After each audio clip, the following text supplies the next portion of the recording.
everyone, this is Gwen and welcome to my channel where I share my vintage inspired style, sewing, knitting, and all kinds of DIY projects.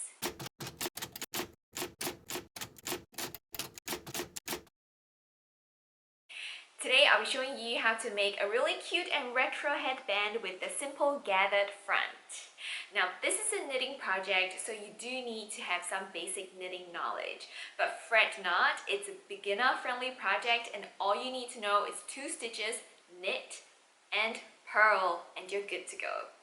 I won't be showing the process of knitting, but I'll be showing you how to stitch everything out together.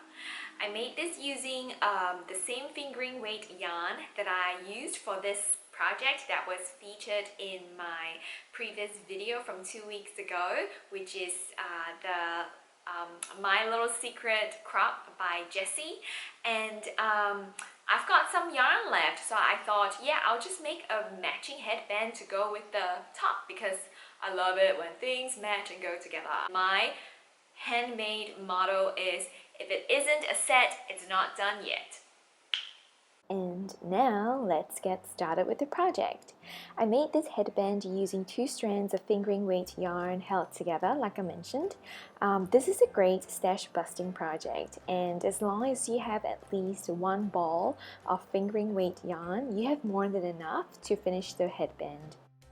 I recommend using the 3.75 mm knitting needles, but you might find yourself using something slightly bigger or slightly smaller depending on your usual knitting tension.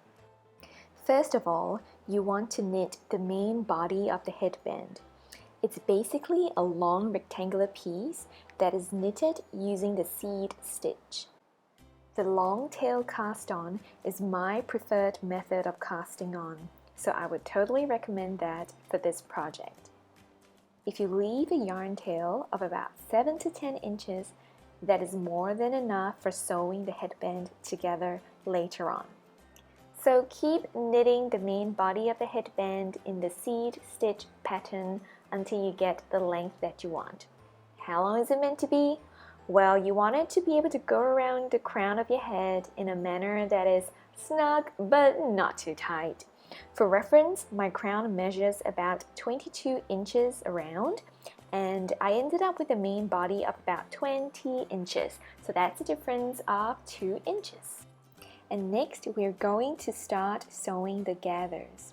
It's really simple. Just fold the short edge like an accordion, or like one of those paper fans that you used to fold as a kid, and then stitch it in place with a tapestry needle and the yarn tail from the binding off and the casting off. So make sure you do this for both short ends of the rectangular piece, and then make them meet in the middle and join them together. So make sure you try to weave a little bit of the yarn tail in, or tie a knot, or put a dab of super glue, and then cut any excess yarn off. So at this stage, if you want to stop, you can really stop. It's a different look, but it's cute too. But if you want to go for the same look that I have, we're now going to knit the little ribbon band. Cast on 8 stitches using a long tail cast on like before, and then knit your rows in seed stitch pattern like before. Continue knitting until it's long enough to wrap around your gathered section of the headband with some overlapping, and then bind off. Hang in there, we are really close to finishing. Now you're going to take that ribbon band and then wrap it around the gathered spot of the headband. Make sure you fold one of the ends in, and make sure that you have the folded end going over the other short edge of the ribbon band.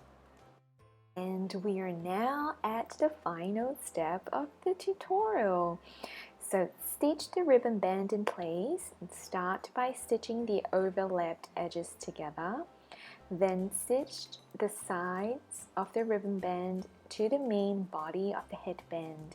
So this helps to make sure that the ribbon band doesn't get shifted around while you're wearing it or after washing it and stuff like that.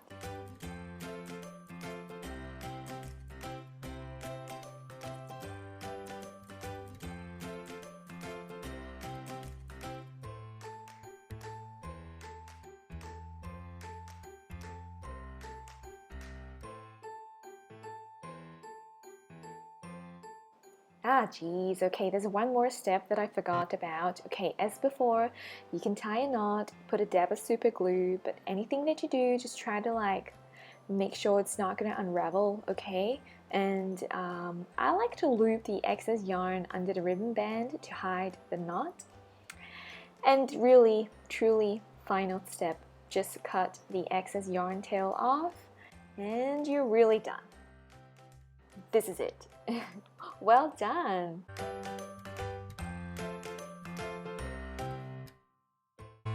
So thank you for watching, and if you find this tutorial helpful, or you like this tutorial, or you like the things that I do, give it a thumbs up, subscribe to my channel, follow me on Instagram, and I'll be looking forward to seeing you here again, and I'll be looking forward to sharing more projects with everyone here.